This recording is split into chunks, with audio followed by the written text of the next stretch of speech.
Hello everyone! In today's video, we are going to learn the index match function in Excel. This is one of the most commonly used functions in our daily work, and it's incredibly powerful with almost no limitations.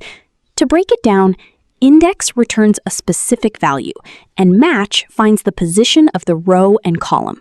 Let's get started. You can practice along with me by downloading the dataset I've linked in the video description. First, type the function name. Equals index.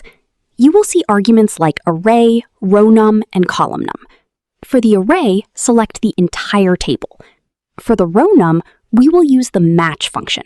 Type match. The lookup value will be the player name. Select it. Then, for the lookup array, select the entire player name column from your table. Close the bracket. Now we do the same for the column num. Type match again. The lookup value is what you want to find. In this case, select team. For the lookup array, select the column header range from player name to order. Close the bracket.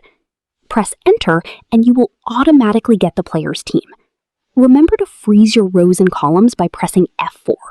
This way, when you drag the fill handle down, you will get the correct results for all the other cells. In the next video, we are going to learn all the other lookup functions.